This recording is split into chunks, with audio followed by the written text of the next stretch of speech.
আমরা এবার চলে যাব রায়গঞ্জে। রায়গঞ্জে রয়েছেন আমাদের প্রতিনিধি বিক্রমাদিত্য বিশ্বাস। বিক্রমাদিত্য, তুমি এর আগে যে আপডেট জানিয়েছো তৃণমূল 10,000 ভোটে এগিয়ে রয়েছে, এই মুহূর্তের কি আপডেট এবং বুথ কেন্দ্রে ভোট গণনা কেন্দ্রের কি ছবি? বিক্রমাদিত্যর সঙ্গে যোগাযোগ বিচ্ছিন্ন হয়েছে। আপনাদের জানিয়ে রাখি যে এই মুহূর্তে প্রথম রাউন্ডের গণনা শেষ হয়ে গেছে এবং 4টি কেন্দ্রে তৃণমূল এগিয়ে রয়েছে।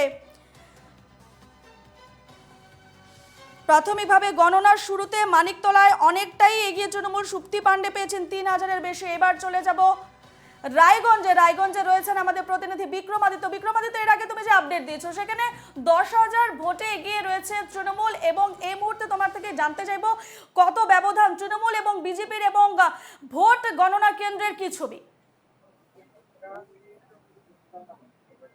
দেখো, রায়গঞ্জের যে গণনা কেন্দ্র তোমার সামনে দাঁড়িয়ে আছি সেখানে কিন্তু উত্তেজনা রয়েছে প্রচন্ড এবং পুলিশ প্রশাসন চারদিকে কড়া নিরাপত্তা বজায় কিন্তু সমস্তটাকে ঢেকে রেখেছে। এবং এর উপরে তোমাকে আরেকটি জিনিস তোমাকে যেটা জানিয়ে রাখি যে রায়গঞ্জ কেন্দ্রে এখানে তৃণমূল কংগ্রেস প্রায় 10,100 ভোটেরও বেশি ভোটে এগিয়ে রয়েছে এবং সেটা প্রায় 10,200 ভোট। এবং এই 10,200 ভোট কিন্তু অনেকটাই ভোট, যেখানে রায়গঞ্জ বিধানসভা কেন্দ্রে এর আগের যে লোকসভা নির্বাচন হলো সেখানে 21,000-এরও বেশি ভোটে কিন্তু বিজেপি প্রার্থী এগিয়েছিলেন এবং রায়গঞ্জ লোকসভায় 46,000-এরও বেশি কিন্তু ভোটে এগিয়েছিলেন। সেইখানে রায়গঞ্জ বিধানসভার যে উপনির্বাচন, সেই উপনির্বাচনে তৃণমূল কংগ্রেস কিন্তু কোমর বেঁধে নেমেছে এবং তারা কিন্তু সমস্ত বাধা বিপত্তিকে দূরে সরিয়ে প্রায় এখনো 10,100 ভোটেরও বেশি ভোটে এগিয়ে আছে।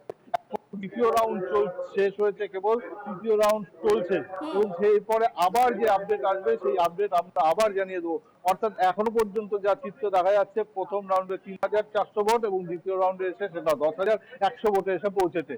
রূপা, বেশ বেশ, আমরা আপডেটে নজর রাখবো। তুমি আমাদের সঙ্গেই থাকো বিক্রমাদিত্য। যে খবর আমরা রেখেছি যে 10,200 ভোটে এগিয়ে রয়েছে তৃণমূল এবং রায়গঞ্জ বিধানসভা উপনির্বাচনে ভোট গণনা চলছে। রায়গঞ্জে মোট পোলিং স্টেশন হচ্ছে 212টি এবং 10 রাউন্ডে হবে ভোট গণনা। রায়গঞ্জেও লোকসভায় পরাজিত তৃণমূল প্রার্থী কৃষ্ণ কল্যাণীকে প্রার্থী করেছে তৃণমূল এবং এই মুহূর্তে তৃণমূল প্রার্থী কৃষ্ণ কল্যাণী 10,200 ভোটে এগিয়ে আছে এবং রায়গঞ্জে তৃণমূল প্রার্থী কৃষ্ণ কল্যাণী, তার প্রতিদ্বন্দ্বী বিজেপি প্রার্থী মানস ঘোষ।